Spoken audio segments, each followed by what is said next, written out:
One night, my late wife's mother invited me to dinner. When I arrived, there was an extra place set at the table for my late wife, who had died 2 years ago. When I asked why, my mill turned pale and said, "Rich, there's something we never told you." Look, I'm going to be straight with you right from the jump. I almost sent that call straight to voicemail. You know that gut feeling you get when your phone rings and the caller ID shows a name that makes your stomach do that little flip thing? Yeah, that was me staring at Margaret Stone flashing across my screen like a neon warning sign at a sketchy motel. But here's the thing about guilt and morbid curiosity. They're like that friend who always talks you into bad decisions at 2 in the morning.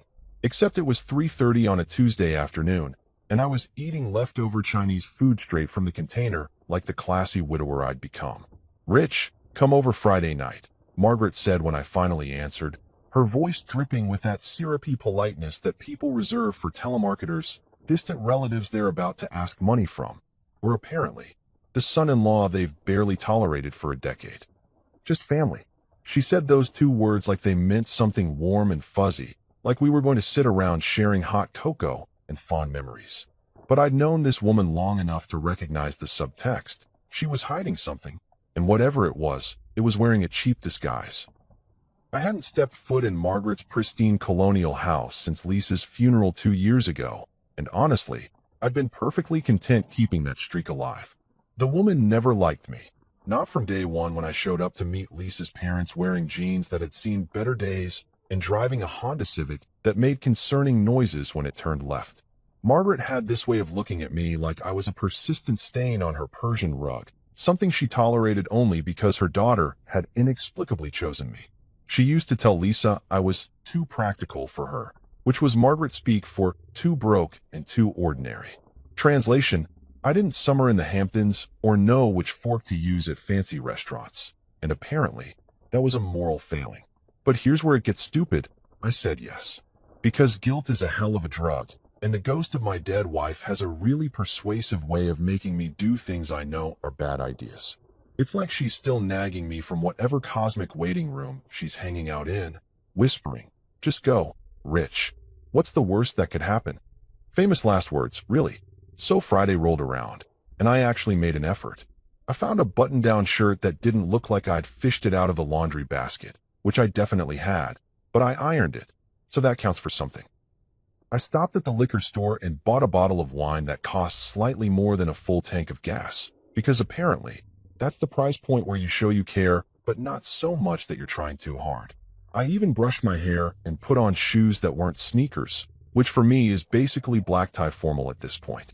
The drive over was exactly 17 minutes of me rehearsing small talk in my head and wondering if it was too late to fake a stomach virus. Margaret's neighborhood was one of those places where every lawn looked like it had been manicured with nail scissors, and every house screamed, "We have money, and we want you to know it." Her place sat at the end of a cul-de-sac, all white columns and black shutters, looking like something out of a magazine spread titled Traditional Elegance, or Places Where Fun Goes to Die. I parked on the street because Margaret had a thing about driveways and oil stains, rang the doorbell, and immediately regretted every decision that had led me to this moment. When she opened the door, she was wearing pearls, actual pearls, and a smile that didn't quite reach her eyes. "Rich, so glad you could make it," she said, like I'd just arrived at a hostage negotiation disguised as a dinner party. The house smelled exactly like I remembered: roasted chicken, expensive candles, and that particular scent of old money that's somehow both comforting and suffocating. Everything looked painfully familiar. The antique grandfather clock in the hallway that ticked too loud, the family photos arranged just so on the mantel, the spotless hardwood floors that made you feel guilty for existing. It was like walking into a museum dedicated to the life I used to have, back when Lisa was alive and family dinners were just regular torture instead of whatever fresh hell this was turning into. Greg was already there, my brother-in-law, standing in the kitchen looking uncomfortable in khakis and a sweater that probably cost more than my car payment. We did that awkward guy nod thing, the universal male greeting that says, "I acknowledge your presence, but let's not make this weird." He handed me a beer without asking, which was honestly the most thoughtful thing anyone in this family had done for me in 2 years. "How have you been?"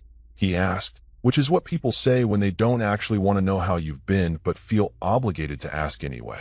Living the dream, I said, taking a long pull from the beer. You know, talking to myself, eating cereal for dinner, becoming one of those guys who has strong opinions about paper towel brands. The usual. He almost smiled at that, which was progress. Greg wasn't a bad guy. He was just Margaret's son, which meant he'd been trained from birth to maintain appearances and never rock the boat. We moved into the dining room, and that's when I saw it. The table was set for four. For plates, for napkins folded into those fancy shapes that require a YouTube tutorial, for wine glasses catching the light from the chandelier overhead. I counted heads. Margaret, Greg, me. 3 people. The math wasn't mathing, as the kids say, or as I assume they say. I'm 43 and my cultural references are stuck somewhere around 2019. And that 4th place setting? It was at the head of the table. Lisa's spot. The chair she always sat in during family dinners, where she'd kick me under the table when Margaret said something passive-aggressive, where she'd pour me extra wine when the conversation got too painful. Empty now, but set like she was about to walk through the door any second, complaining about traffic and asking what was for dinner. I actually laughed, not because it was funny, but because the alternative was acknowledging how completely bizarre this was. Expecting company, I said, gesturing at the empty place setting with my beer bottle. Or are we summoning spirits now? Because I gotta tell you, if we're doing a seance, I didn't bring the right supplies. Pretty sure you need candles and one of those Ouija boards from Target. The joke landed like a lead balloon in a library. Margaret's face went pale, and I mean pale like she'd seen a ghost, which was ironic considering the whole empty chair situation. Her hand, the one holding her wine glass, started shaking so badly I thought she might drop it. Greg looked at the floor like it suddenly contained the secrets of the universe. The silence stretched out like taffy, getting thinner and more uncomfortable with each passing second. You know that feeling when you make a joke and nobody laughs, and you realize you've either said something wildly inappropriate or accidentally stumbled onto something real? Yeah, that was happening, except cranked up to 11. Rich, Margaret finally said, her voice barely above a whisper, and I swear to God, I'd never heard her sound like that before. Small, frightened, like she was the one who didn't belong here. She set down her wine glass with a trembling hand and looked at me with eyes that were suddenly too wet, too vulnerable, too human for the ice queen I'd known for all these years. There's something we never told you, she said. And just like that, the entire temperature of the room dropped about 40 degrees. Greg's face had gone from uncomfortable to full-on panic mode, and I was standing there with a beer in one hand and my car keys in my pocket, trying to figure out if I could make it to the door before whatever bomb they were about to drop actually detonated. About Lisa, Margaret continued, and my stomach did that thing where it simultaneously drops into your shoes and climbs into your throat. About who she really was. Okay, so here's where things went from awkward family dinner to what the actual hell is happening in about 3 seconds flat. Greg, my normally mild-mannered, sweater vest-wearing, plays-it-safe brother-in-law, suddenly bolted from the room like someone had yelled free money at a Black Friday sale. He disappeared through the doorway into what I'm pretty sure was Margaret's study, that room she always kept locked like it contained nuclear codes, or her real personality, or something equally dangerous. I stood there holding my beer, looking at Margaret, who was now staring at the empty chair like it might start talking back to her. Listen, I said, because apparently I don't know when to shut up. If this is about Lisa's life insurance policy, I already spent it on therapy and a really disappointing trip to Vegas, so we're good there. Nobody laughed. Tough crowd. Greg came back carrying this wooden chest, and I'm not talking about some cheap thing you'd pick up at HomeGoods. This was legit antique looking, about the size of a shoebox, but heavier, with these intricate carvings on the sides that probably meant something to people who knew about antique furniture and gave a damn. The wood was dark, almost black, with brass corners that had that greenish patina that screams, I'm old and I've seen some stuff. And here's the thing, it looked familiar.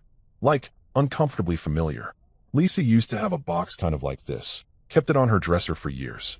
I always assumed it was full of old jewelry or love letters from her high school boyfriend, or whatever sentimental crap people keep in fancy boxes. I'd never actually looked inside because, you know, boundaries and also basic human decency. Plus, Lisa had this way of glaring at you when you touched her stuff that could freeze lava. Is this her stuff? I asked, setting down my beer because my hands suddenly felt too sweaty to hold anything. My voice came out weird, tight in a way that I didn't like. Because if we're going through her things, I should probably be more drunk for this conversation. Margaret didn't answer. She just looked at Greg with this expression that I couldn't quite read, somewhere between "please don't do this" and "we don't have a choice." Greg's face had gone pale, like someone about to confess to a hit and run or tell their parents they'd failed out of college. His hands were shaking as he pulled out this brass key from his pocket. Small, old-fashioned, the kind of key that definitely didn't come from Ace Hardware. He slid the key into the lock, and I heard this soft click that sounded way too loud in the suddenly silent dining room. When he lifted the lid, I could see papers, letters, documents, photographs, all jumbled together like someone had packed them in a hurry. The paper was yellowed at the edges, and I could smell that old book smell, musty and familiar and wrong all at the same time. Right on top was a note, handwritten, and I recognized that handwriting immediately. Lisa's distinctive scrawl, all loops and slants, and the way she crossed her T's too high. I'd seen that handwriting on grocery lists, birthday cards, passive-aggressive notes on the fridge about me leaving dishes in the sink. Seeing it now made my chest do this weird thing where it felt too tight and too empty at the same time. I reached for the note before anyone could stop me, my hands moving on autopilot. The paper felt fragile, like it might crumble if I held it too hard. The message was short, classic Lisa, straight to the point with just enough drama to make you wonder if she was serious or messing with you. If you're reading this, something went wrong. Burn everything. Trust no one. I actually laughed, like, full-on laughed out loud, the kind of laugh that's not really about humor, but about your brain short-circuiting because it doesn't know how else to process information. That's my girl, I said, waving the note around like it was a winning lottery ticket. Dramatic to the end. What's next? A treasure map? Secret codes? Please tell me there's at least one cryptic riddle, because that would really complete the whole spy thriller vibe we've got going here.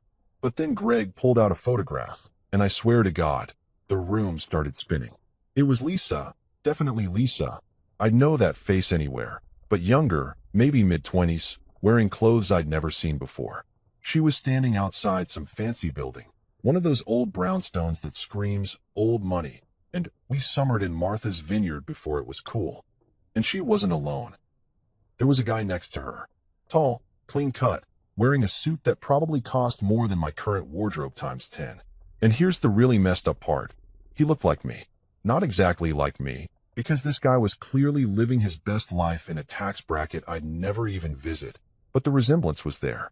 Same height, same build, same dark hair, except his was styled by someone who knew what they were doing, and mine looked like I cut it myself in the bathroom mirror after 3 beers, which I definitely had.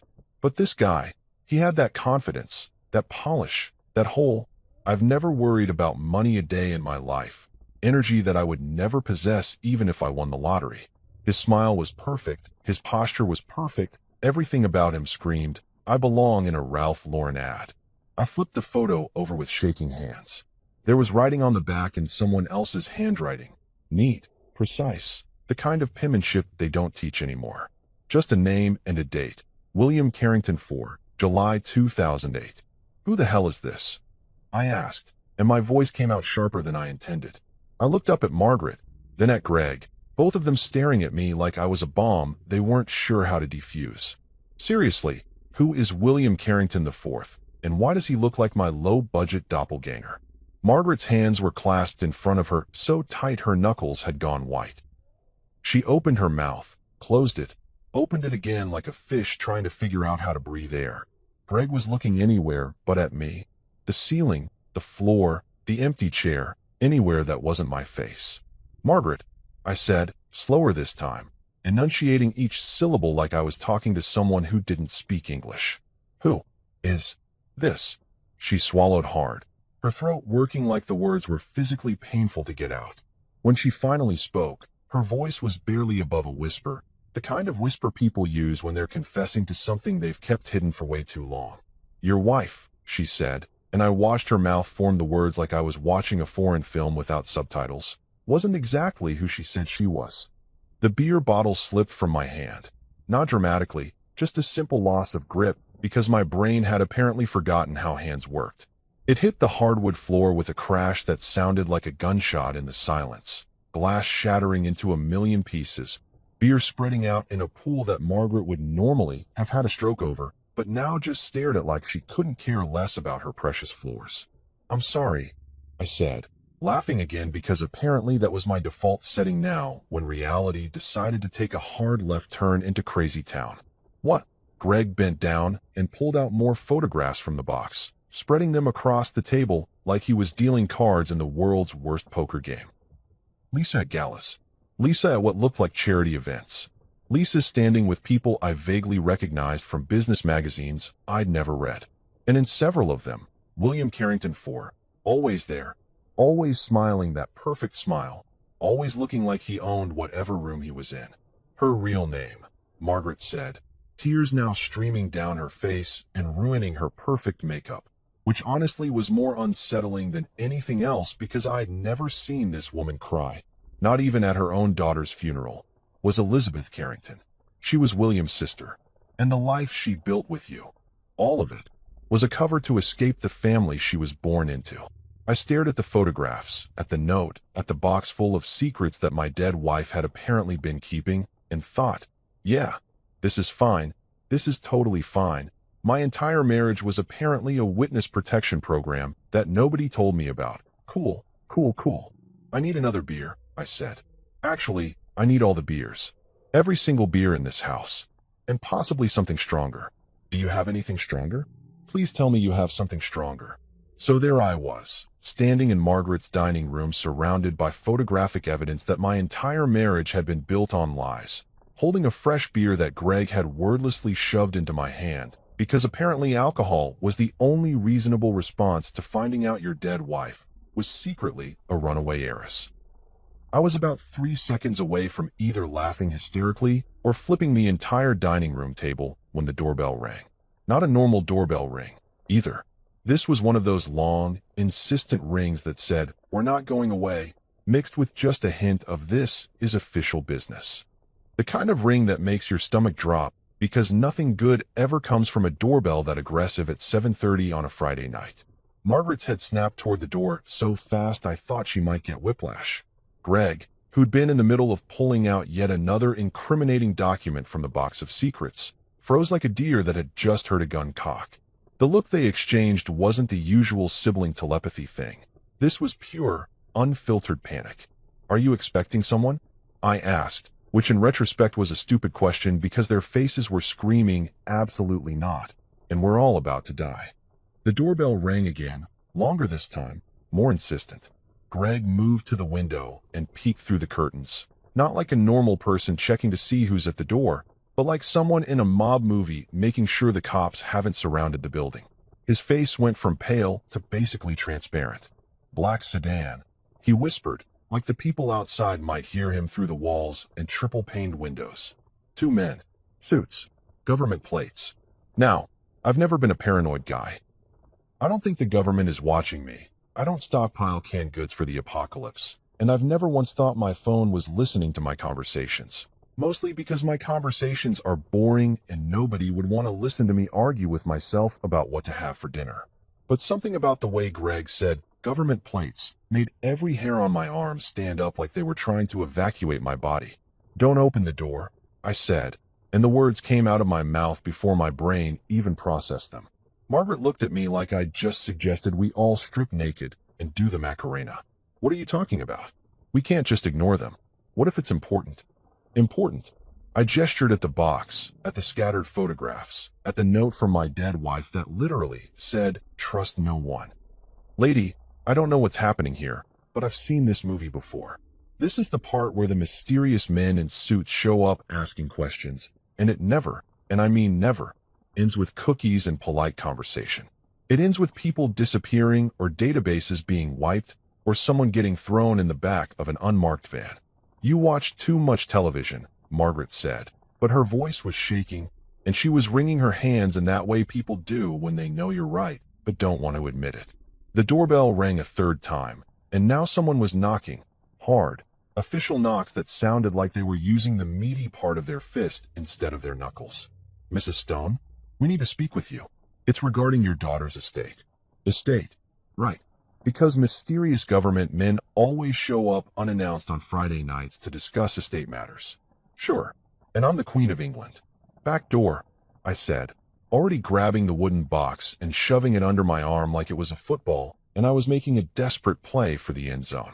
Where's your back door? Rich, you're being ridiculous. Margaret started, but I was already moving, my body operating on pure instinct and probably too much adrenaline for someone who spent most of his time sitting at a desk job. Greg, bless him, pointed toward the kitchen. Through there, past the mudroom. But Rich, maybe we should just what? Open the door and have a nice chat about how Lisa was apparently a completely different person? About this box full of whatever the hell this is. I was speed walking through her pristine kitchen now, past the granite countertops and the fancy espresso machine that probably cost more than my car. No thanks. I've survived 2 years of grief counseling and awkward condolence casseroles. I'm not about to get disappeared by the men in black over information I didn't even know existed until 20 minutes ago. I could hear Margaret protesting behind me. Something about me being paranoid and overreacting and how we needed to handle this properly. But I was already in the mudroom, fumbling with the back door lock. My hands were shaking, from adrenaline or fear or the sheer absurdity of the situation. I couldn't tell. The lock finally clicked, and I burst out into Margaret's perfectly manicured backyard like a middle-aged man escaping from a particularly dangerous PDA meeting. The cool night air hit my face, and I could hear voices from the front of the house now. Official-sounding voices that definitely didn't belong to neighbors asking to borrow sugar. I ran across the lawn, probably destroying Margaret's precious grass in the process, clutching the wooden box to my chest like it contained the nuclear codes and my dignity. My car was parked on the street, thank God, about 50 yards from where I was currently doing my best impression of a fugitive. I could see the black sedan parked directly in front of Margaret's house, sleek and ominous, and exactly like every government vehicle you see in movies when things are about to go sideways. 2 men in dark suits were at the front door, one of them holding up some kind of badge or ID. I hit the unlock button on my key fob from across the yard.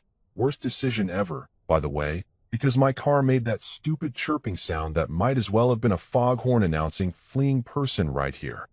I dove into the driver's seat, threw the box on the passenger side, and jammed my key into the ignition with shaking hands. The engine roared to life, and by roared, I mean it made that concerning rattling sound it always makes when I start it cold. But at that moment, it sounded like the sweetest symphony ever composed. I threw the car into drive and hit the gas, my tires squealing against the pavement in a way that was definitely going to leave marks and probably wake up every dog in the neighborhood. In my rearview mirror, I could see one of the suits turn his head toward the sound. He said something to his partner, and they both started moving toward their sedan with that purposeful walk that said they were about to pursue. But I had a head start, and my piece of crap Honda might sound like it's dying, but it can move when it needs to.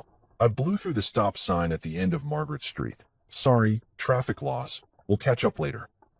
And took a hard right that made the box slide across the passenger seat and crash into the door.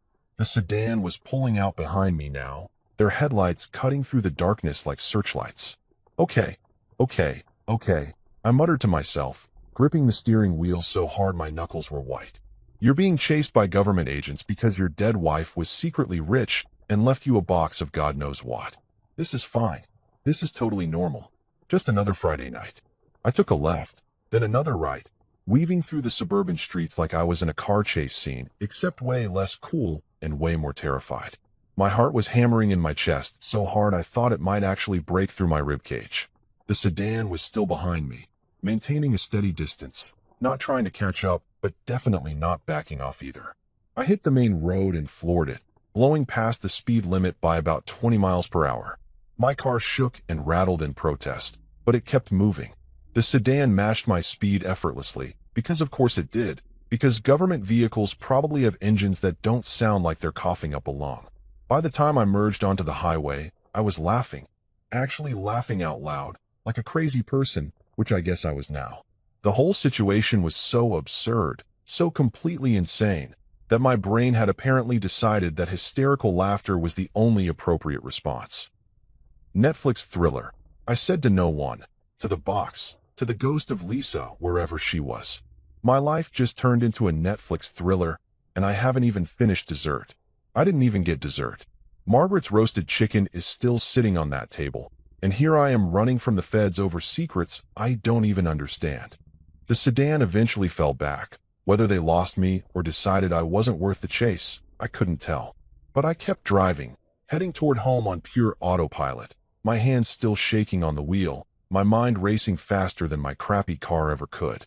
I made it home in record time, which is impressive considering I spent half the drive checking my rearview mirror like a paranoid drug dealer and the other half questioning every life choice that had led me to this moment. My house, a modest two-bedroom ranch that Lisa and I had bought back when we thought we'd fill it with kids and golden retrievers and all that suburban dream nonsense, looked exactly the same as I'd left it 3 hours ago.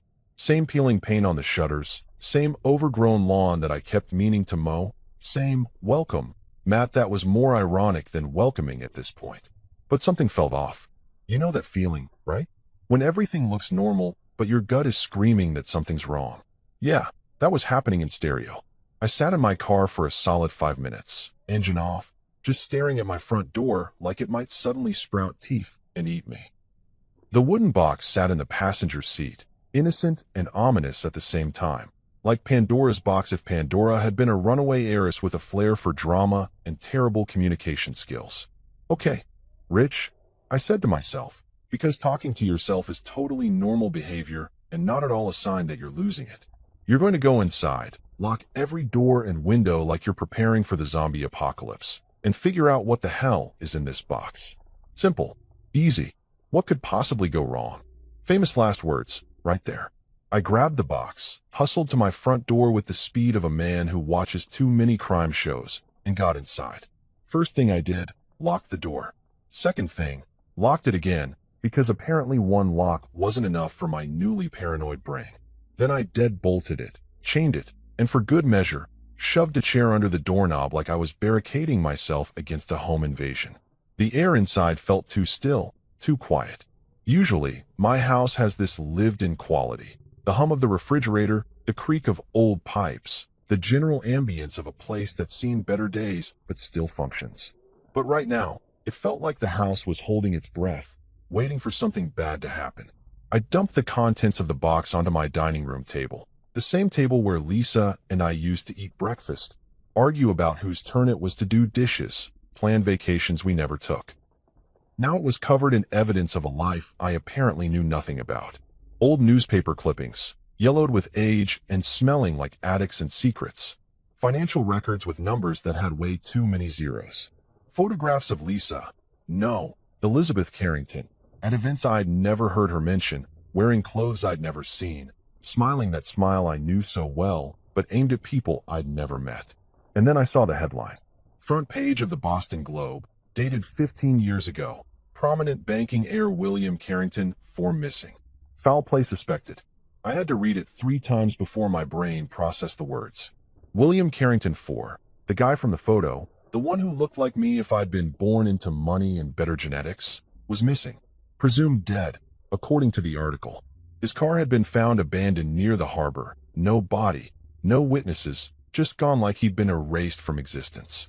And Lisa, Elizabeth, had been his sister, which meant she'd lost her brother, probably around the same time she decided to disappear and reinvent herself as Lisa Carter, ordinary woman who married an ordinary guy and lived an ordinary life. Except nothing about this was ordinary. I poured myself a drink, whiskey, straight, because beer wasn't going to cut it anymore. My hands were still shaking as I sorted through more documents. Bank statements from accounts I'd never heard of. Letters addressed to Elizabeth Carrington at addresses in Boston, New York, somewhere in Connecticut. Legal documents with words like trust fund and beneficiary and numbers that made my head spin. So let me get this straight. I said to the empty room, to the ghost of Lisa, to the universe in general. You were loaded. Like stupid rich. And you decided to slum it with a middle-class IT guy who clips coupons and drives a car that sounds like it's actively dying. That was your brilliant plan. The house didn't answer, which was probably for the best because if it had, I would have completely lost it. I took a long drink, letting the whiskey burn its way down my throat, and kept digging. There were more articles about William Carrington, business deals gone wrong, allegations of money laundering, suspicious transactions involving offshore accounts. The Carrington family was apparently knee-deep in shady financial dealings, the kind of stuff that makes headlines and ruins lives and ends with people mysteriously disappearing. And then I found another article, this one smaller, buried in the business section. Elizabeth Carrington, daughter of banking magnate Thomas Carrington, reported missing. The date was a year after her brother's disappearance. The article was brief. Family declined to comment. Police investigating, no leads. And then nothing. Like she'd just vanished into thin air. Except she hadn't vanished. She'd become Lisa. She'd moved across the country, changed her name, built a whole new life, and somehow ended up married to me. A guy so ordinary that I once got excited about a sale on paper towels. I was halfway through my second drink, my brain spinning with conspiracy theories and questions I'd never get answers to, when I heard it. A soft click. So quiet I almost missed it under the sound of my own breathing and the blood rushing in my ears. It came from the back of the house. The back door. The door that led to my pathetic excuse for a backyard, and that I never used because the lock was sticky, and who comes in through the back door anyway? Apparently, people who break into houses, that's who. My entire body went cold. Not the dramatic movie kind of cold, but the real kind. The kind where your blood actually feels like it drops 10 degrees and your stomach does that thing where it tries to climb out through your throat. I froze, whiskey glass halfway to my lips, listening so hard I thought my ears might start bleeding. Another sound, soft, deliberate. Someone was trying to be quiet, trying not to be heard, which was way worse than someone just kicking down the door and announcing their presence. Then came the sound of glass breaking. Not loud, not a crash, just a soft tinkle of glass hitting tile, like someone had carefully broken the small window next to the back door. The window I'd been meaning to replace for 6 months because the lock didn't work properly.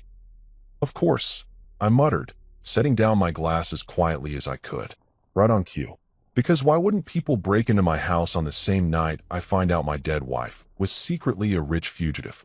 That makes perfect sense. This is totally how Friday nights should go. I could hear movement now, careful, measured footsteps on my kitchen linoleum. Multiple people, because apparently one home invader wasn't enough for whatever cosmic joke my life had become. Male voices, low and professional, the kind of voices that belong to people who break into houses for a living. "Check upstairs," one of them said, and I swear my heart stopped beating for a solid 3 seconds. My brain kicked into survival mode. That primal part that apparently still works even when you're a middle-aged guy who hasn't run anywhere faster than a brisk walk in about 5 years. I grabbed the box, because leaving behind the thing people were clearly breaking in to steal seemed stupid, and headed for the stairs, taking them 2 at a time as quietly as I could, which wasn't very quiet because my stairs creak like they're auditioning for a haunted house soundtrack. The attic. I had an attic with a crawl space that Lisa used to make fun of me for never cleaning out. "It's full of spiders and your broken dreams," she used to say. Right now, those spiders and broken dreams were looking like my best option for survival. I yanked down the attic ladder. Slowly, carefully, because apparently I was capable of being quiet when my life depended on it, and climbed up into the darkness. The space was cramped, dusty, filled with boxes of Christmas decorations and old tax returns, and all the crap you accumulate over a decade of living in one place. Behind the old brick chimney, there was a gap in the insulation, a space just big enough for a wooden box. I shoved it in there, covering it with some old newspapers and a box of ornaments that probably hadn't been used since Lisa died, and prayed my knees would hold out long enough to get back down. Below me, I could hear them moving through my house, opening doors, searching rooms, being way more polite about their breaking and entering than seemed necessary. My legs were shaking, from fear, from the awkward crouching position, from the sheer absurdity of hiding in my own attic like I was in some low-budget thriller. "Check upstairs," the voice said again, closer now, and I heard footsteps on my stairs. I held my breath, actually held it, like I was underwater and surfacing would mean death. My Fitbit buzzed on my wrist, probably congratulating me on my elevated heart rate or asking if I was exercising, which would have been funny if I wasn't currently having a heart attack in my own attic. The footsteps reached the second floor. I could hear them checking the bathroom, the spare bedroom, my bedroom. Drawers opening, closets being searched, the methodical efficiency of professionals who'd done this before. Please don't look up, I thought. Please don't notice the attic ladder. Please be terrible at your job. The universe, for once, decided to cut me a break. The footsteps retreated, heading back downstairs. More voices, muffled conversations I couldn't quite make out. Something about not here and check the mother-in-law's place, and he must have it. They left through the front door, not even trying to hide the fact that they'd broken in, because apparently when you're scary enough, you don't have to worry about covering your tracks. I heard a car start, drive away, and then nothing but silence and my own ragged breathing.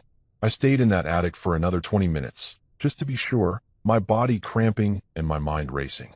When I finally climbed down, my house looked like a tornado had gone through it. Drawers open, cushions displaced, my life literally torn apart by strangers looking for secrets I'd just discovered existed.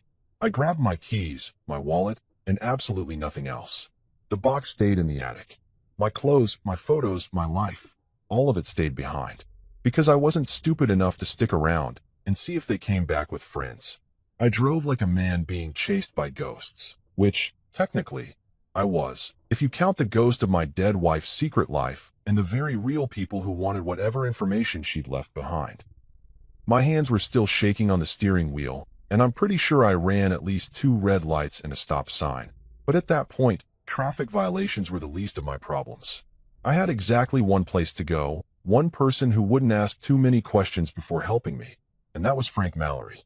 Frank lived 3 streets over from my house, had lived there for probably 40 years, since before the neighborhood was the neighborhood, back when everything was cheaper and life made more sense.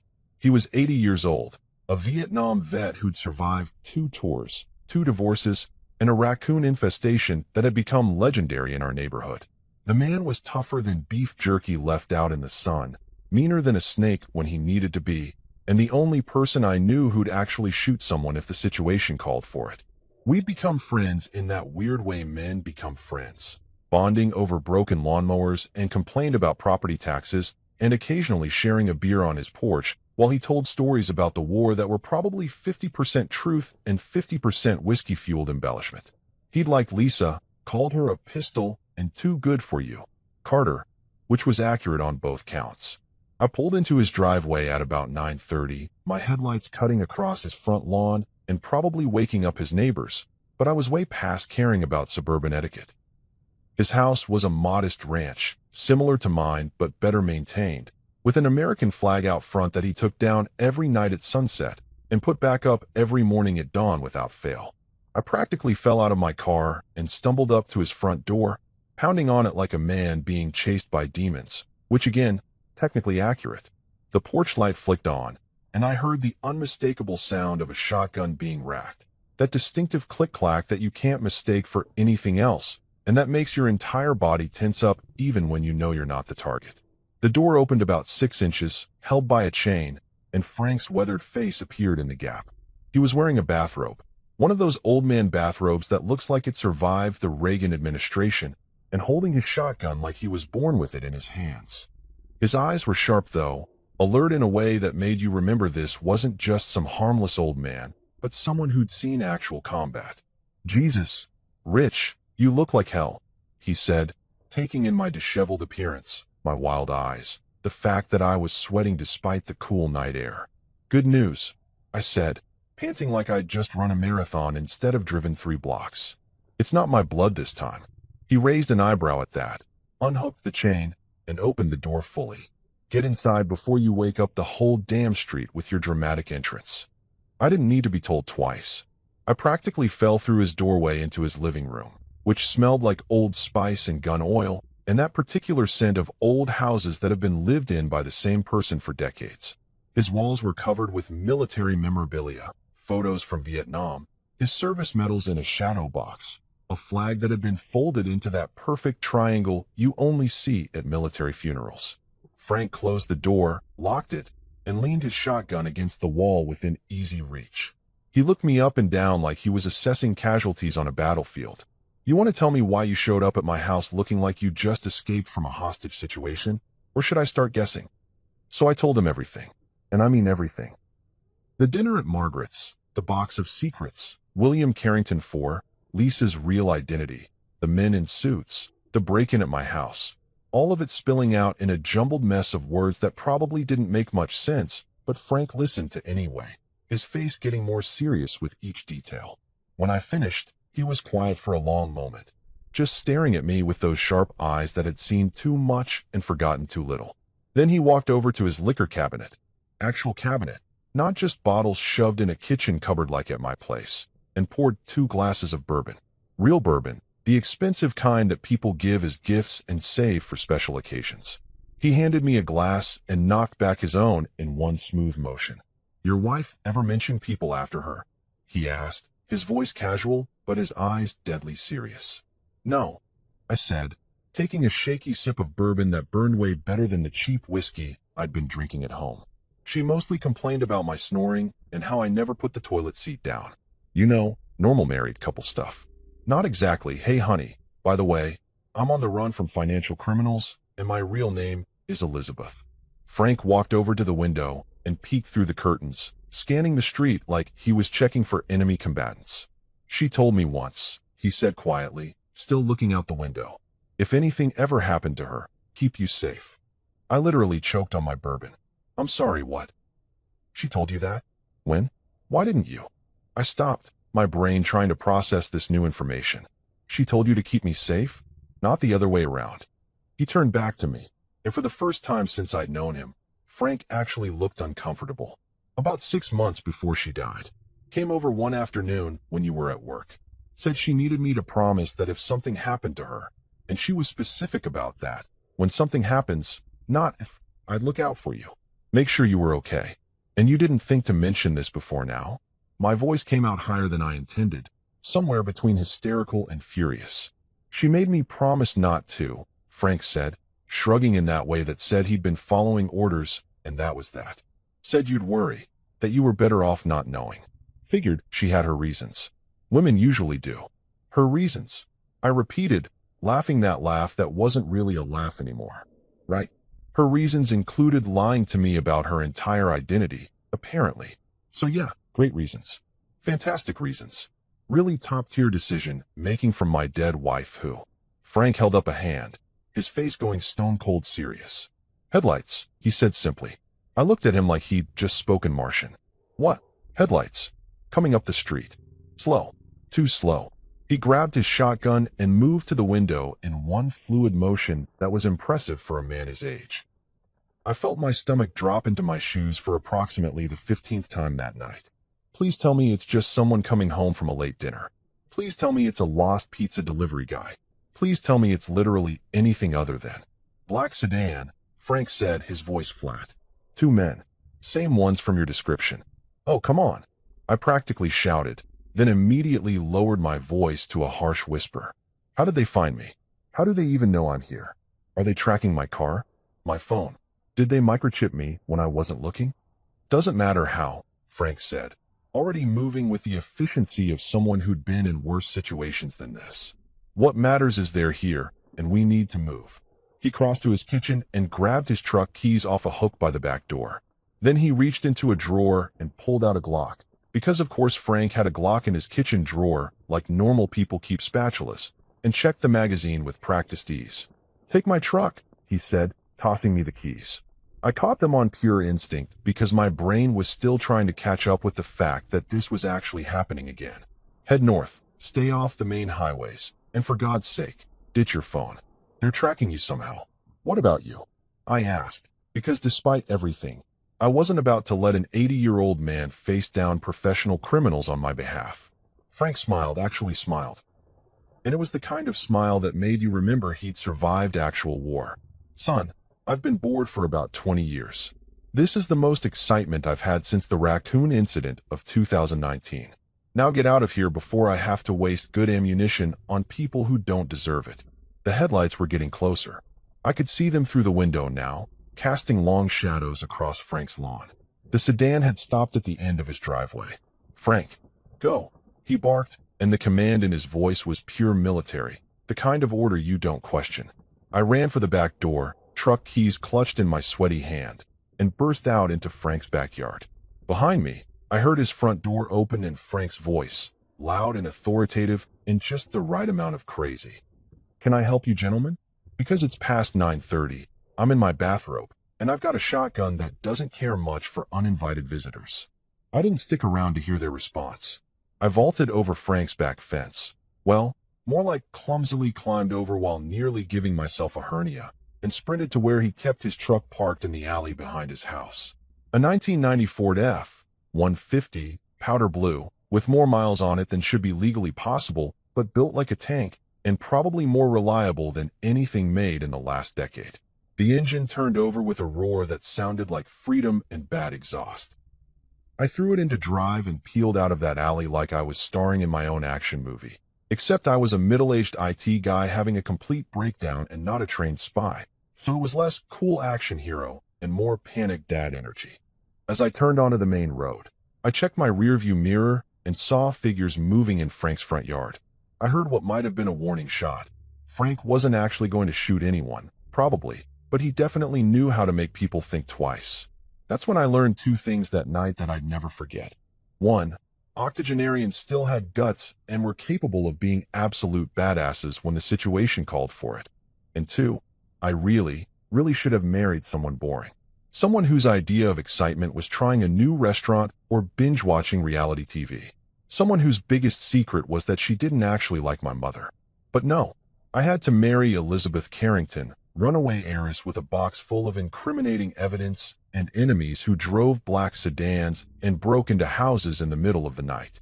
Next time, I muttered to myself, gripping Frank's steering wheel and heading north like he'd told me. I'm dating an accountant.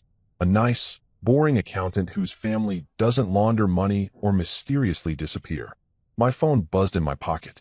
I pulled it out, saw it was Margaret calling, and Frank's words echoed in my head, "Ditch your phone." Without thinking too hard about it, I rolled down the window and threw my phone out onto the highway, watching it bounce and shatter on the asphalt. There, problem solved.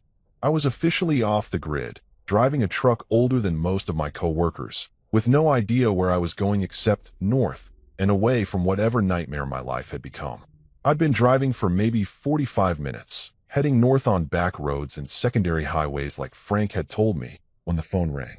Except I didn't have a phone anymore, because I'd yeet-headed onto the highway like a rational person having a totally normal Friday night. So when I heard the distinctive ringtone, some generic melody that definitely wasn't mine, I nearly drove Frank's truck straight into a ditch. The sound was coming from the glove compartment.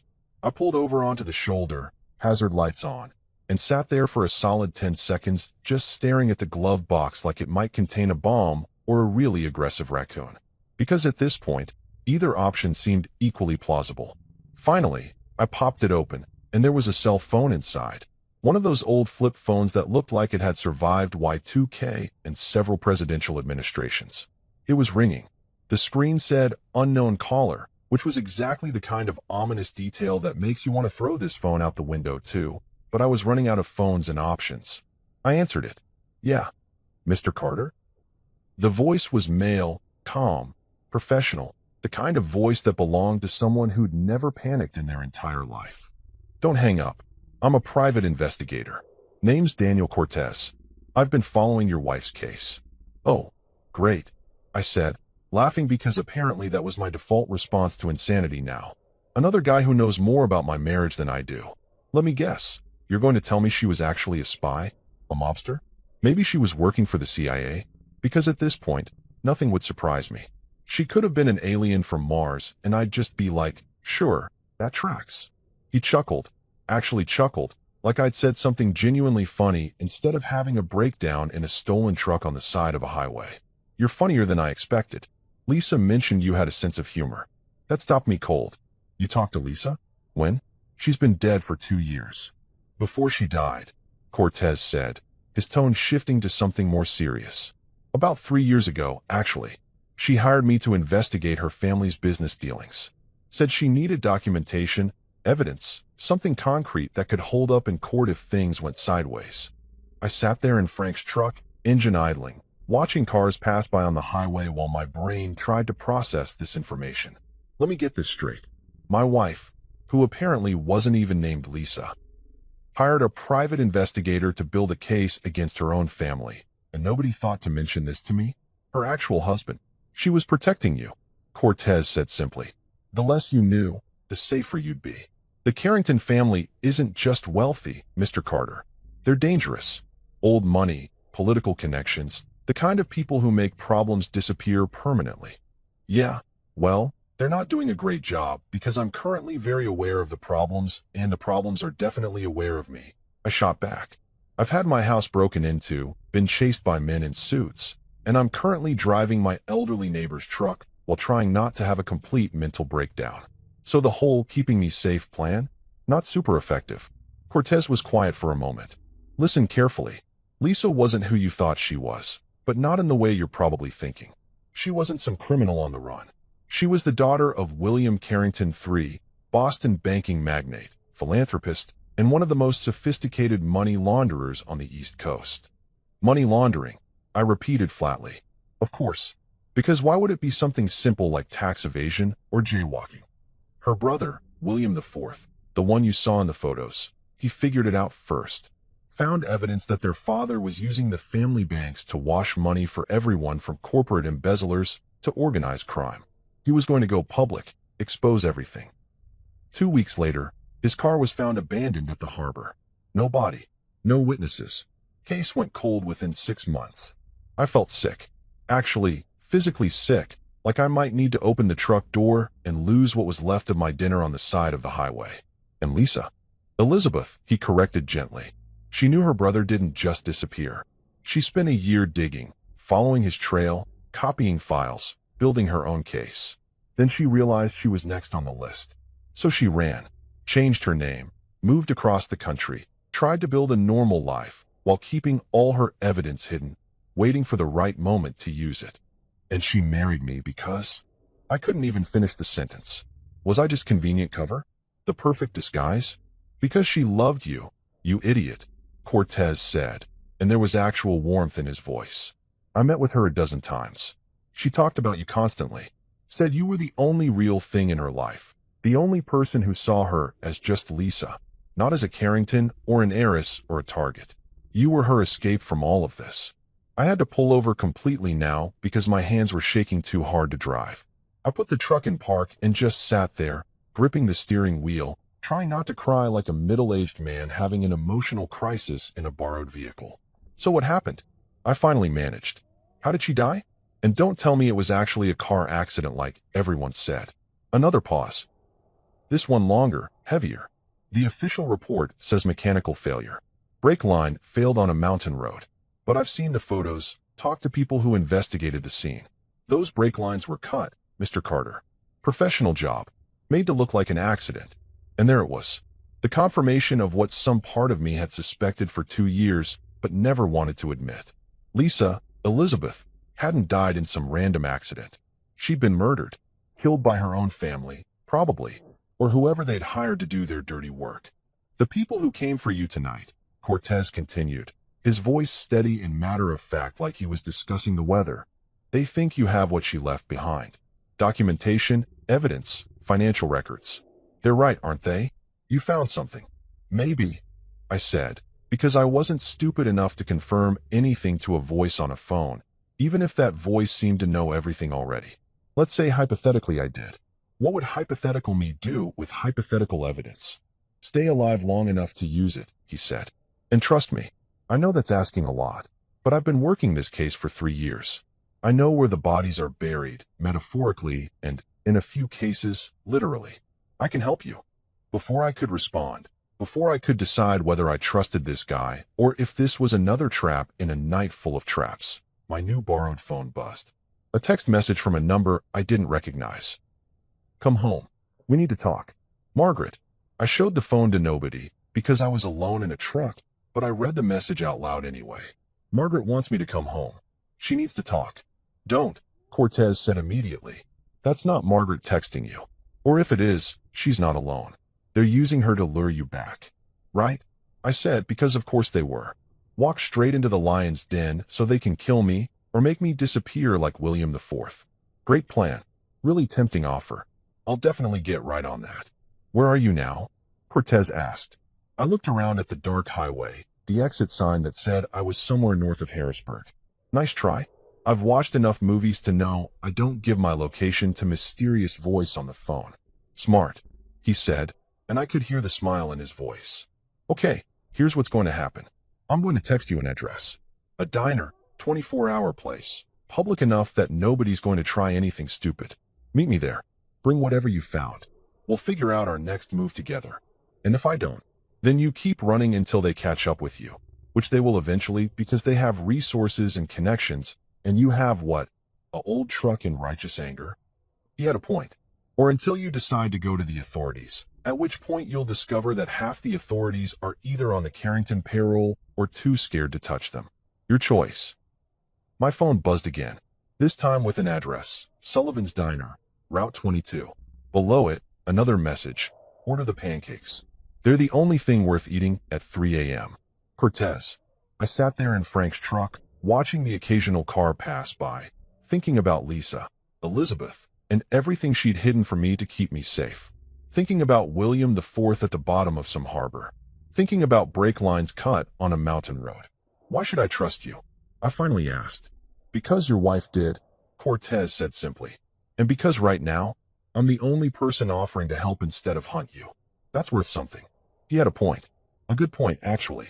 Fine, I said.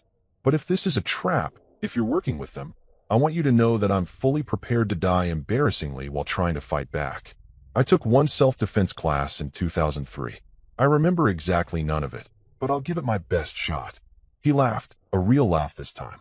Noted. See you in an hour, Mr. Carter. And do me a favor. What?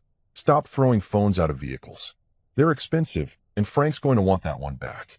He hung up before I could ask how he knew about the phone-throwing incident, which was probably for the best, because the answer would have just freaked me out more. I sat there for another minute, looking at the address on the screen, weighing my options. I could keep driving north, disappear somewhere in Canada maybe, live out my days as a lumberjack or whatever people do when they're on the run. Or I could meet this Cortez guy, take a chance that he was actually trying to help, and maybe, just maybe, figure out what Lisa had died trying to accomplish. Next time, I told her ghost, told the universe, told nobody. We're having a very serious conversation about communication and relationships. This whole secrets and mystery thing? Not working for me. I put Frank's truck in drive and headed for Sullivan's Diner, hoping pancakes and a private investigator would somehow make more sense than anything else that had happened tonight. Spoiler alert, they wouldn't. Sullivan's Diner looked exactly like every other 24-hour establishment that's seen too many truckers, too many bad decisions, and not enough health inspections. The neon sign flickered like it had a neurological condition. Half the letters were out, and the parking lot was populated by exactly 3 vehicles. A semi-truck, a beat-up Honda that made my car look like a luxury vehicle, and a sleek black SUV that definitely didn't belong in this aesthetic. I pulled Frank's truck into a spot near the exit, because I'd learned my lesson about easy escapes tonight, and sat there for a minute, watching the windows. Through the grease-stained glass, I could see maybe 4 people inside. A waitress who looked like she'd rather be literally anywhere else, a trucker hunched over coffee, and 2 people sitting in a booth near the back. One of them raised a hand. Not a wave, just a simple acknowledgement. That must be Cortez. Okay. Rich, I muttered, checking Frank's glove compartment for weapons and finding exactly nothing useful except a flashlight and some ancient beef jerky. You're walking into a diner at 11:30 at night to meet a stranger who knows way too much about your life. This is fine. This is totally fine. Nothing bad has ever happened in a creepy roadside diner. I got out of the truck, left it unlocked in case I needed to make a quick getaway, and headed inside.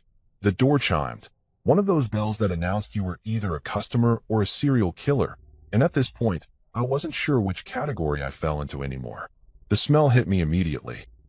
Burnt coffee, old grease, and that particular aroma of places that have been open continuously since the Carter administration, the Jimmy one, not me. The waitress looked up with the enthusiasm of someone who'd given up on life around her 3rd shift, nodded toward the back booth, and went back to staring at her phone. Cortez stood up as I approached. He was younger than I expected, maybe late 30s, Hispanic, wearing a leather jacket over a button-down shirt like he couldn't decide if he was going for a professional investigator or guy who rides motorcycles on weekends. Clean cut, sharp eyes that missed nothing, and a handshake that was firm without being aggressive. "Mr. Carter," he said, "thanks for coming. Did I have a choice?" I slid into the booth across from him, my back to the wall because apparently I'd absorbed some paranoia survival skills tonight. "Not really," he admitted with a slight smile. Then he gestured to the woman sitting next to him, and I realized I'd been so focused on Cortez that I'd barely registered her presence. She was maybe 40, Asian American, wearing a navy suit that looked expensive and professional and completely out of place in this diner. Her hair was pulled back in a severe bun, and she had the kind of face that said she didn't tolerate nonsense from anyone, ever. She looked like every lawyer from every legal drama I'd ever seen, except real and somehow more intimidating. "This is Joanna Lee," Cortez said. "Attorney. She's been working with me on your wife's case." "Of course she has," I said, because at this point, why not add a lawyer to the mix? Does everyone know more about my marriage than I do? Should I be taking notes? Maybe we should start a support group. Husbands who married secret heiresses Anonymous. Joanna didn't crack a smile. She reached down beside her and lifted something onto the table, a wooden box. The exact same wooden box I'd seen at Margaret's house. The same box I'd risked my life grabbing from Margaret's dining room, stuffing documents into my jacket, running from men in suits. Except this wasn't that box. This one was pristine, no scratches, the brass fitting shinier. "What?" I started. "Your wife left instructions for us," Joanna said, her voice crisp and professional, like she was reading a will instead of blowing my mind in a truck stop diner. "The real ones. What you found at Margaret's house was a decoy."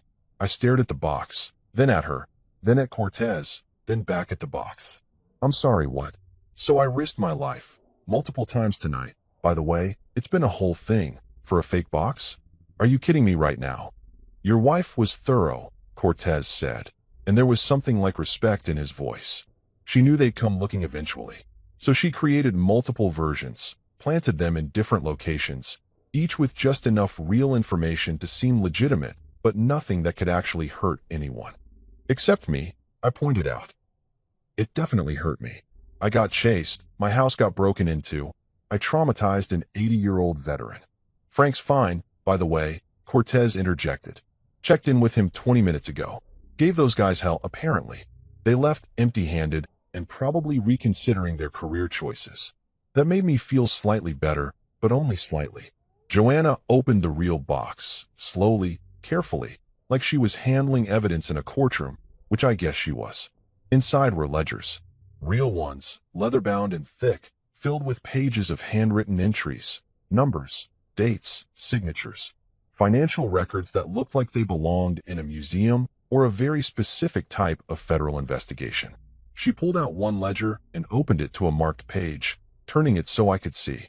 Rows and columns of transactions, money moving between accounts, shell corporations with names like Northeast Investment Holdings and Atlantic Financial Partners. And at the bottom of several pages, signatures authorizing transfers. One signature appeared over and over. Elegant, looping handwriting that I recognized from birthday cards and thank you notes, and every passive-aggressive message she'd ever left me about not loading the dishwasher correctly. Margaret Stone. I started laughing. I couldn't help it. The sound came out of me like air escaping from a balloon, high-pitched and slightly unhinged. The trucker at the counter looked over with concern, probably wondering if he should call someone or just mind his business. He chose business. "Well," I said when I could finally breathe again. "I always knew she was evil, but embezzlement? Money laundering? Corporate fraud on a massive scale? That's new. That's a fun development. Really adds dimension to all those terrible Thanksgiving dinners where she criticized my job and my car and my general existence." "Your mother-in-law," Joanna said, her voice flat and factual, was the family accountant. She managed the Carrington financial empire for over 30 years. Every illegal transaction, every laundered dollar, every offshore account. She knew about it, facilitated it, and profited from it. And Lisa, Elizabeth, she figured this out. "She figured all of it out," Cortez said. "Spent years documenting everything. Her brother William tried to go public with part of it, and you know how that ended. So Elizabeth got smarter. She went deeper, collected more evidence, and created a failsafe." He gestured to the box. This, everything needed to bring down the entire operation. Banks, shell corporations, political connections, payoffs, it's all here. The waitress appeared with coffee I hadn't ordered, poured it silently, and disappeared again like a ghost who'd given up on haunting and settled for minimum wage. I wrapped my hands around the mug, letting the warmth seep into my fingers. So what now? We take this to the police? The FBI? Post it on Reddit and let the internet handle it. We set a trap, Joanna said simply. She pulled out a tablet, already loaded with a video recording setup. You're going to send Margaret a message. Tell her you have what she's looking for. Give her a time limit, 12 hours before you take everything to the authorities.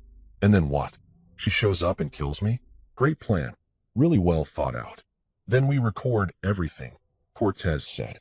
Get her confession, her associates, documentation of the threats. Build a case that's ironclad. He leaned forward.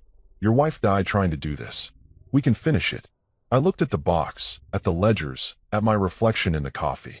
Thought about Lisa, Elizabeth, keeping all these secrets, carrying this weight, trying to protect me while building a case against her own family. Fine, I said. But if I die, I'm haunting all of you. Just so we're clear on that.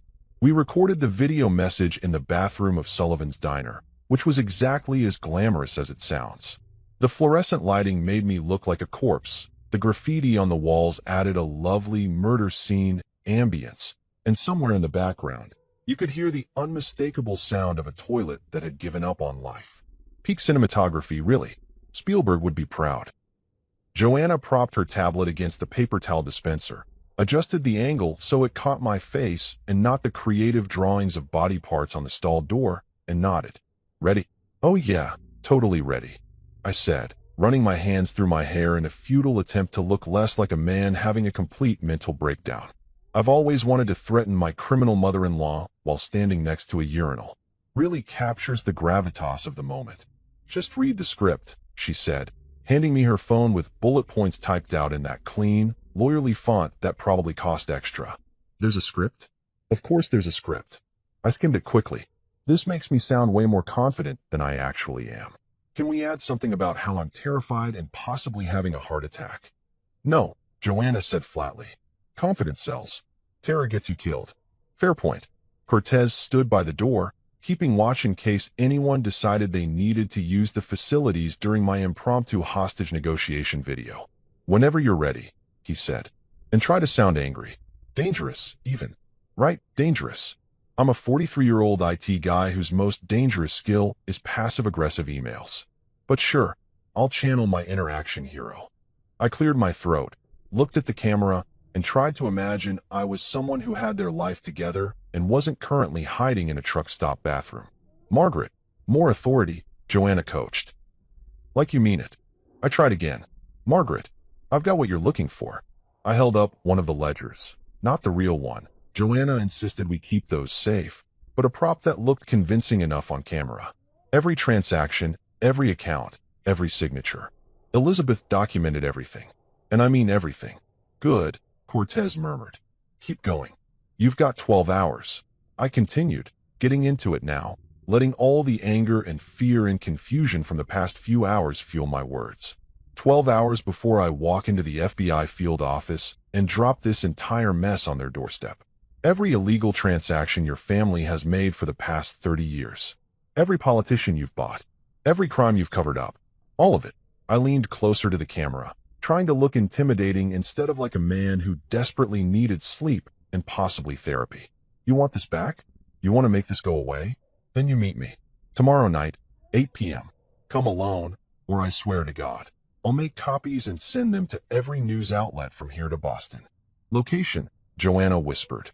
Right, the location. We debated this part for 20 minutes. Somewhere public enough that I wouldn't immediately get murdered, but private enough that Margaret would actually show. Cortez had suggested an old textile plant outside Harrisburg. Abandoned for years, but he had contacts who could wire it for surveillance, set up extraction points, all that tactical stuff that made me realize I was way out of my league. The old Riverside textile plant, I said. Route 74, just past the Harrisburg exit. You know where it is. I didn't actually know if she knew where it was, but it sounded good. 8 p.m. Don't be late. And Margaret. I paused for effect, channeling every action movie I'd ever watched. Bring anyone else, and the deal's off. This is between you and me. Joanna made a cutting motion, and I stopped. She grabbed the tablet, played back the footage, nodded with satisfaction. Perfect. You look tired enough to be desperate, but angry enough to be dangerous. They'll buy it. Great. So I look terrible. That's comforting. She was already typing, attaching the video to an email. This goes to Margaret's personal account and her assistant. We CC her lawyer too, just to make sure someone sees it. They'll get it within the next 5 minutes. And then what? I asked, following them out of the bathroom. The trucker at the counter gave me a look that clearly said he'd heard everything and was judging my life choices. Fair enough, buddy. I was judging them too. Back at the booth, Cortez pulled out what looked like a jewelry box, but turned out to be surveillance equipment. And then we wire you up. Audio and video, hidden camera in your jacket button, microphone in your collar. We'll have a team positioned around the plant. Not close enough to spook her, but close enough to extract you if things go sideways. When things go sideways, I corrected. Let's be honest about the odds here. Joanna pulled out a thick folder, flipped it open to reveal maps of the textile plant. Floor plans, entry points, sight lines, all marked up with notes in her precise handwriting. We've been planning this for months, she said, waiting for the right moment, the right leverage. Your wife's death accelerated the timeline, but the framework was already there. So I'm just the bait, I said. The idiot who stumbles into the trap you already set. You're the catalyst, Cortez corrected. Margaret won't meet with us, won't negotiate with authorities. But you? Her son-in-law? The grieving widower who just found out his whole marriage was a lie. She'll meet with you. She'll try to intimidate you, threaten you, maybe even try to buy you off. And when none of that works, she'll incriminate herself, Joanna said simply. People like Margaret Stone, they can't help it. They're so convinced of their own invincibility that they'll confess to everything just to prove how smart they are. The waitress returned with plates we definitely hadn't ordered. Pancakes, exactly like Cortez had mentioned in his text. 3 plates, 3 forks, like she'd known we'd need them. When I looked at her questioningly, she just shrugged. Cortez always orders the pancakes, she said in a voice that suggested she'd seen too much and cared too little. Figured you'd want some too. They're on the house. She walked away before I could ask how she knew Cortez, but honestly, I'd stopped being surprised by anything tonight. Eat, Cortez said, digging into his stack. You've got maybe 18 hours before this all goes down. You should rest, get your head straight, and definitely eat something besides gas station coffee and existential dread. I looked at the pancakes. They actually looked pretty good, which was saying something considering they came from a diner that probably had health code violations older than me. I picked up my fork, cut off a piece, and took a bite. They were delicious. Fluffy, buttery, exactly what I needed after the worst night of my life. So we're really doing this, I said around a mouthful of pancakes. We're setting a trap for my mother-in-law using evidence my dead wife collected to expose a money laundering operation that's been running for 3 decades. Yep, Cortez said. And you're sure about this plan? Because I've seen enough movies to know that plans like this usually end with the amateur getting killed and the professionals barely escaping. You're not going to die, Joanna said, with the confidence of someone who'd never been chased by mysterious men in suits. We'll be there the whole time. First sign of trouble, we extract you. First sign of trouble, I repeated. You mean like when my mother-in-law shows up with armed guards? Or when she tries to kill me? Which sign of trouble, specifically? Cortez smiled. Any of them. All of them. We've got your back, Carter. I finished my pancakes, drank my terrible coffee, and tried not to think about all the ways this could go wrong. The video was already sent. Margaret would see it soon, if she hadn't already. The trap was set. Now I just had to survive being the bait. The Riverside textile plant looked like every horror movie set designer's fever dream. All rusted metal beams, broken windows, and the kind of oppressive atmosphere that screamed, bad things happened here and more bad things are about to happen. It sat on the edge of an industrial wasteland, surrounded by overgrown weeds and abandoned machinery that looked like skeletal remains of some long-dead mechanical dinosaurs. The whole place smelled like rust, mold, and poor life choices, so basically, it matched my current situation perfectly. It was 7:45 p.m. I'd spent the day at a motel that Cortez had set me up in. One of those places where you pay cash and nobody asks questions because they genuinely don't want to know the answers. I tried to sleep, managed maybe 2 hours of restless nightmares about Lisa and break lines and men in suits, and then spent the rest of the time staring at the ceiling wondering how my life had devolved from boring widower who eats cereal for dinner to bait in a criminal conspiracy takedown. Now I was standing inside the main floor of the textile plant, wearing a jacket with a camera button that Cortez swore was undetectable and a microphone in my collar that kept scratching my neck. The wire taped to my chest itched like hell, and I was pretty sure I was sweating through my shirt despite the cool evening air filtering through the broken windows. Testing, testing, I muttered. Can you hear me?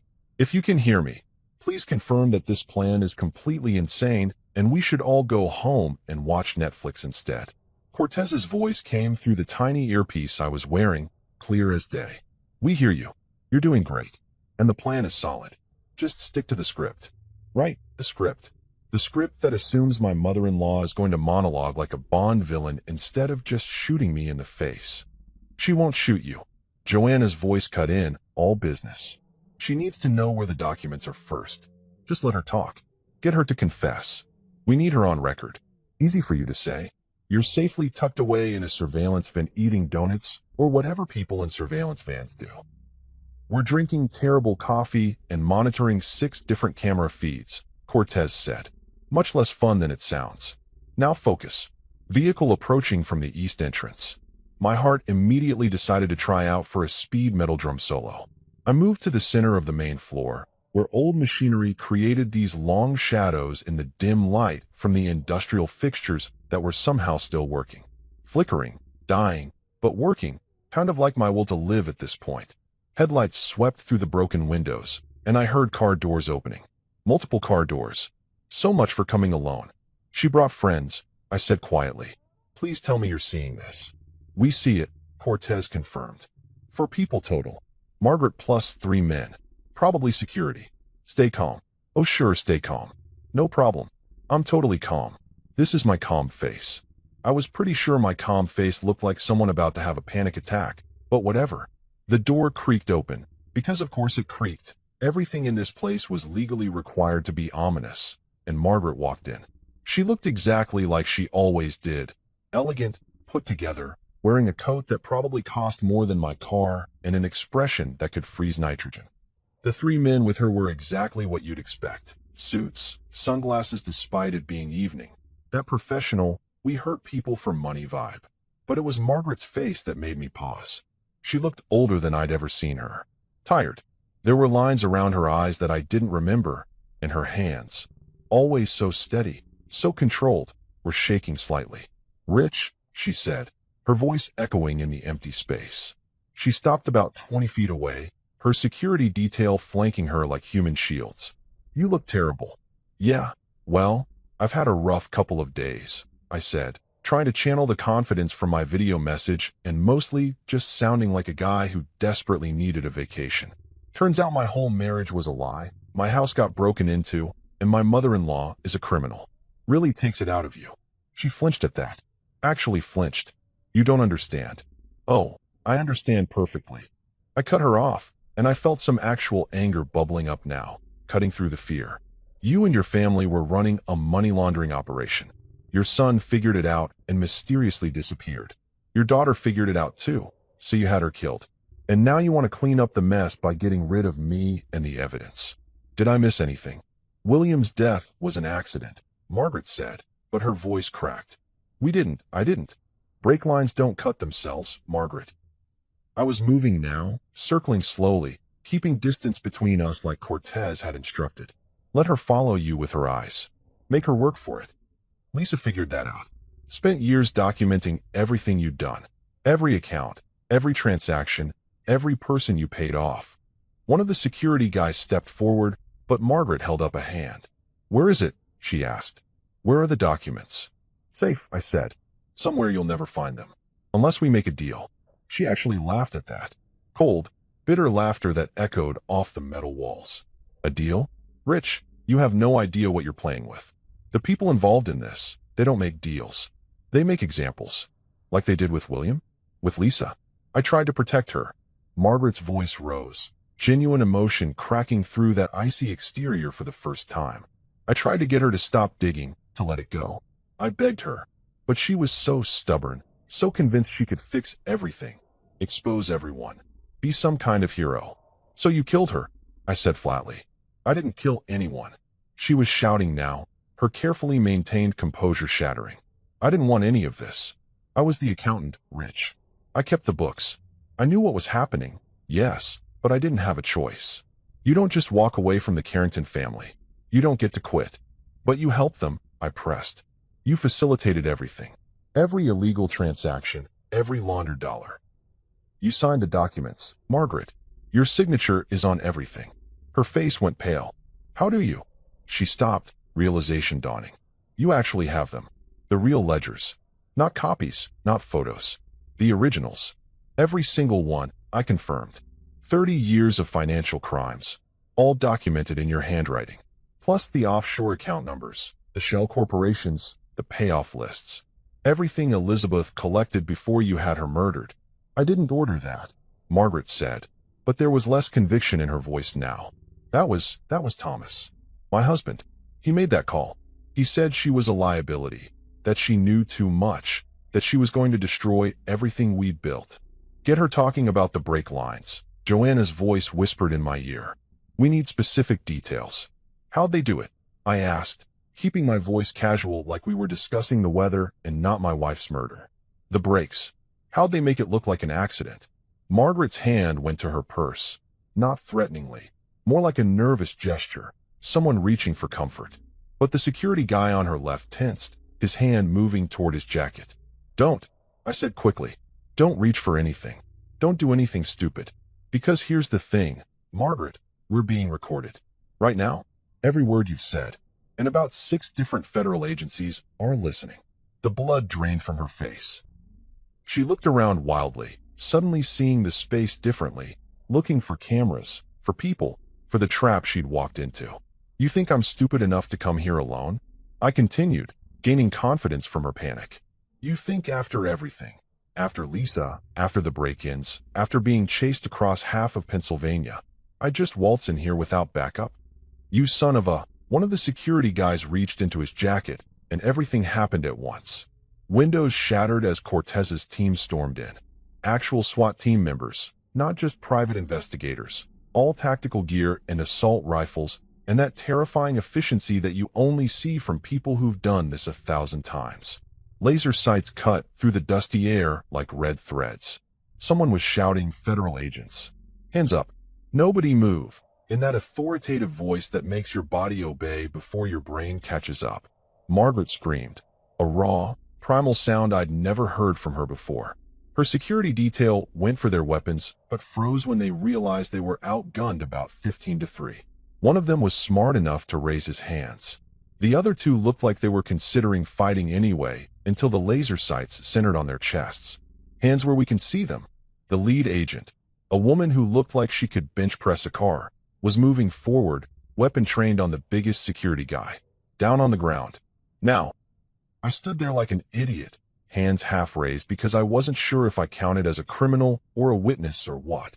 An agent rushed past me, grabbed one of Margaret's guys, and had him face down and cuffed in about 3 seconds flat.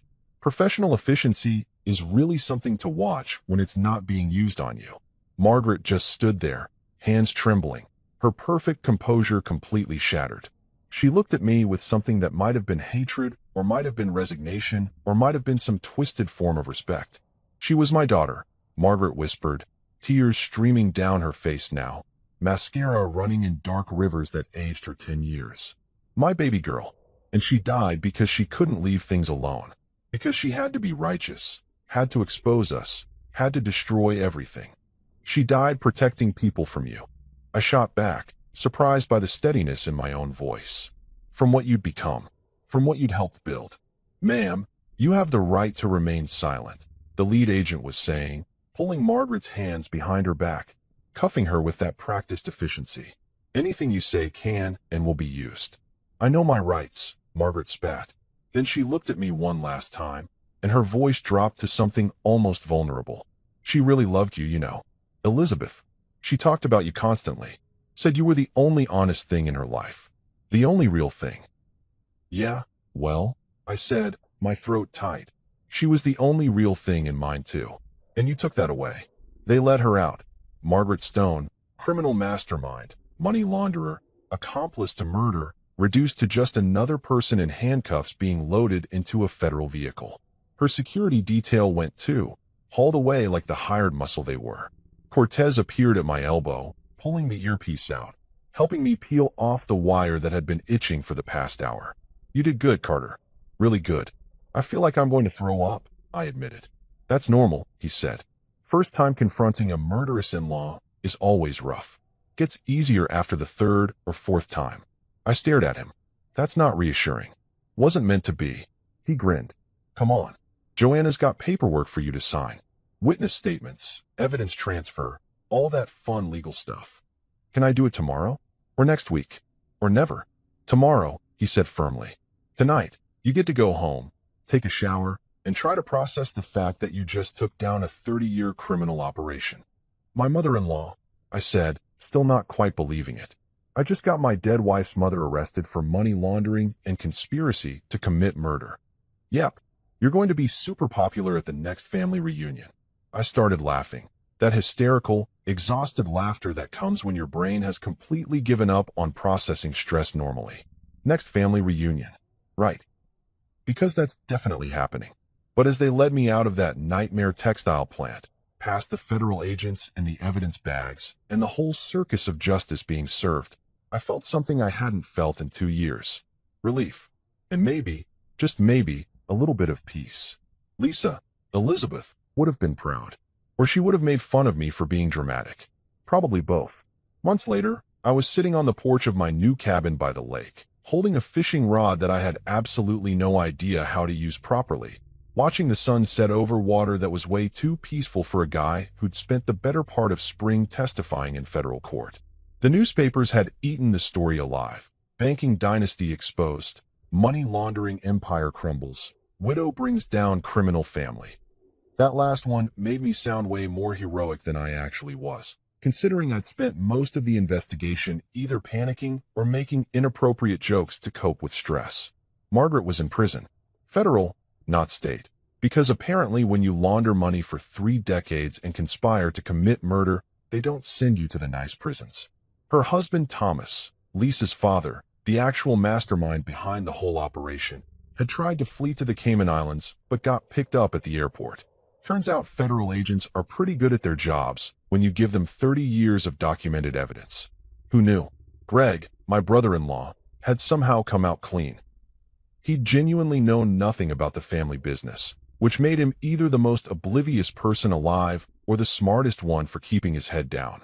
We talked occasionally now, awkward phone calls where we both pretended the whole "your mom tried to have me killed" thing wasn't hanging over every conversation. Baby steps. The old house, my house, the one I'd shared with Lisa, I sold it. Couldn't stay there, not after everything. Too many memories, too many broken windows from the break-in, too many ghosts. Used the money to buy this place. A small cabin about 2 hours north, right on the lake. The kind of spot that real estate agents describe as rustic, which means the plumbing is questionable but the view is nice. It was perfect. Joanna had handled the legal aftermath with the efficiency of someone who'd been preparing for this for years, which she had. The Lisa Carter Foundation for Financial Justice. That was her idea. Your wife died trying to expose financial crimes, she'd said in that matter-of-fact way of hers. Let's make sure her death actually meant something. So we took the recovered money, and there was a lot of recovered money. Turns out the Carringtons had been extremely good at stealing and created a foundation, helping victims of financial fraud, funding investigations, supporting whistleblowers. The kind of thing that would have made Lisa roll her eyes at the sentimentality, but secretly be thrilled about. I was on the board, technically, though mostly I just signed things Joanna put in front of me and tried not to mess anything up. She was the real force behind it, her and Cortez, who'd officially joined as the head of investigations. They made a good team, her legal precision and his street smarts. I'd asked him once if they were dating, and he'd laughed so hard he nearly choked on his coffee. So I took that as a mind-your-own-business, Carter. Speaking of Cortez, he visited pretty regularly. Usually brought donuts, good ones, from that place in Harrisburg that was worth the drive, and unsolicited life advice. He'd shown up just last week, taken one look at my fishing technique, and said, "You're doing it wrong." "I'm aware," I'd replied. "But the fish don't seem to mind since none of them are biting anyway." "That's because you're fishing in a dead zone. Nothing lives in that part of the lake." "Well, that explains a lot about my life, doesn't it?" He'd laughed, helped me relocate to a better spot, and then proceeded to catch 3 fish while I caught nothing but seaweed and my own hat when my cast went wrong. The man was infuriatingly competent at everything. I'd learned things about myself over these months, like that I actually enjoyed cooking when it wasn't just microwaving leftovers, that I was pretty good at carpentry, fixed my own porch railing after it rotted through, only injured myself twice, that I could go entire days without talking to another human being and feel perfectly content, which was either healthy solitude or concerning isolation, depending on which therapist you asked.